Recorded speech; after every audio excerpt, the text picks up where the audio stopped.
Hi guys, magluluto nga pala po ako ng fried rice egg. Lang. Butter. Kung wala po kayong butter, okay lang. Pwede naman pong oil.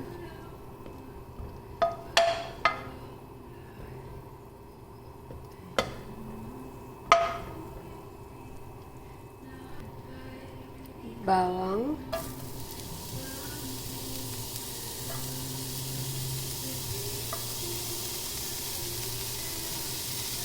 Kunti lang kasi kunti lang yung ito fried rice ko ng kanin.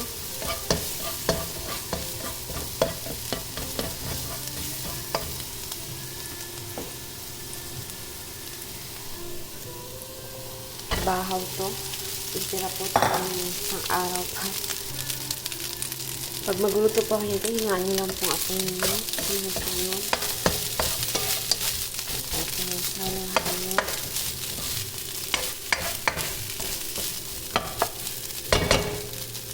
At takpan. Ito na guys. Timplahan ko na siya. Asin. Kunti pa. Kunti lang kasi ito eh. Kaya hindi ko masyado dinadami yung asin. Baka maging maalat. Hindi na makain.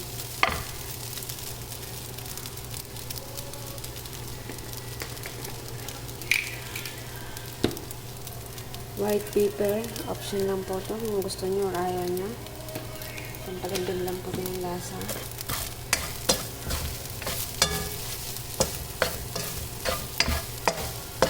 Tabi ko ito dito. Kasi lalagay ko pa yung 3 pirasong itlog pala po yan.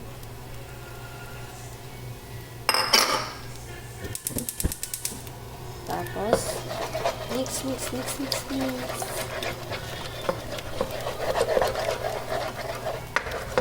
Pwede naman po i-scramble nyo muna bago nyo po ganito yun. I-scramble nyo muna yung itlog, tapos iwain nyo na yan.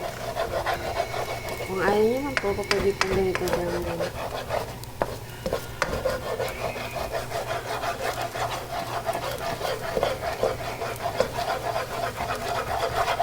Hanggang sa medyo matuyo na siya.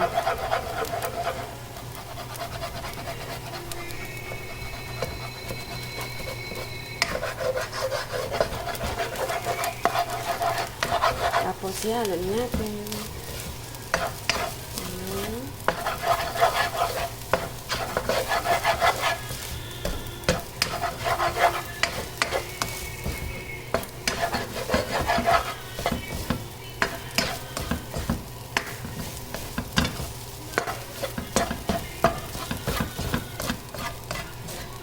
Ang ipapares nga pala po namin dito ay fish. Ito na po siya guys, yung fried rice egg. Masarap po yan ipare sa toyo na isda, sa mga prito. Pero wala akong toyo. Ito po, gumawa ako ng fish fillet. Dory po to. Next time, papakita ko po sa inyo kung paano gawin tong fish fillet. Papakita ko nga pala sa inyo guys, yung chicharon na ginawa ko nung isang araw. Nakatibayan na hanggang ngayon malutong pa rin siya.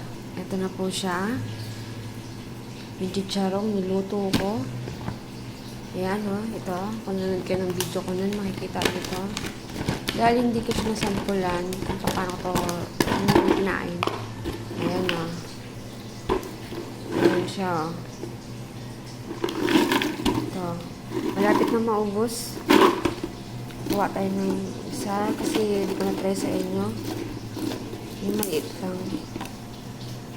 Yan o, yung niluto ko po yan. Diba? Ganitong pansa. Tapos, ilagay nyo po sa garapon lang, isa nyo ng mabuti. Lang sumisingaw. Diba? Bye-bye guys. Salamat po sa panonood. Kain. Ano po, nag-breakfast na rin kayo.